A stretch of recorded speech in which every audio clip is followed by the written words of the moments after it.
Yo guys, welcome to ShayanGaming, to my first ever Battlefront 3 multiplayer guide. Today I'm going to be giving you guys some general tips on how to improve your gameplay through every game mode in the beta. So one day you'll be able to do this to Darth Vader. Oh yeah, MLG. So I did some testing just to see exactly how the reloading works. For example, like when you reach maximum like firepower and it overheats. So as you can see, when it overheats, the red bar goes down and that takes 3 seconds.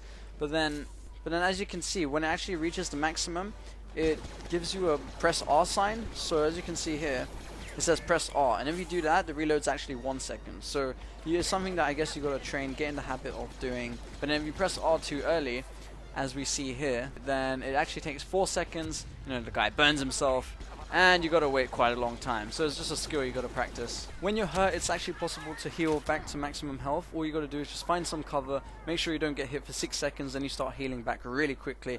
In drop zone specifically, this is very easy to do because there's so much cover everywhere. Now, next tip I want to talk about is whether you're in drop zone or walker assault and you're trying to arm something or disable something, while you're holding E and in the process of disarming it or enabling it, you can look around, you know, so you can take out enemies while making sure you actually successfully enable or disable the objective. Now this is pretty interesting. Even if the enemy team gets the pod and you know you manage to kill all of them, or not even, you can still take all the loot from the pod, which is pretty cool. So you can just run up to it as I do here and take the awesome loot. But one thing to note is you can't really stack them. So as you can see here, I'm being kind of a douche and taking all of them. Just to show you guys, you know, for science, that you can't actually have all of them. Because, you know, as you can see here, I prove it by putting one of them down, which is the turret, and there's nothing else. Awkward, so we just completely waste it. Another tip is, as you can see on the screen when you're about to spawn in, you can either spawn in by yourself or have a partner start, which basically means you spawn on a partner. So it's obviously a lot better to do that to save time, to get right into the action and help your team out. And there's something quite interesting I figured out. The person who you spawn on when you click partner start is going to be whoever's first place on the leaderboard for your team.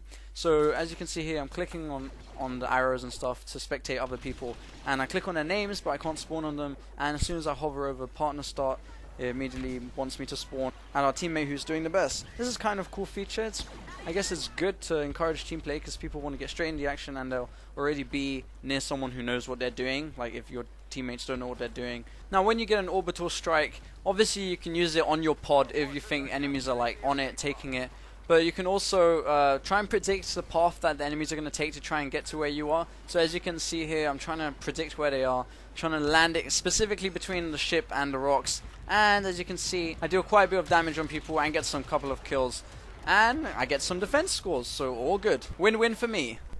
And as you can see here, around the map there are these weird little holes with puddles in them. Do not go in them, they deal damage over time. And sometimes, I mean, you can get out of them, but sometimes it's quite tricky. You gotta like jump a couple of times. And finally, the best tip of all, there is a death cam in the game. So you guys know what to do. You gotta teabag that shit. Thank you guys for watching. I really hope you enjoyed this guide. If you did, be sure to leave a like. It really means a lot. Make sure you're subscribed to stay up to date with all the future guides I'm going to be making on Battlefront 3. And if you guys do have any suggestions, feel free to just leave it in the comments. I'll read all my comments. So let's end this video with a bang. Thank you guys for watching. Adios.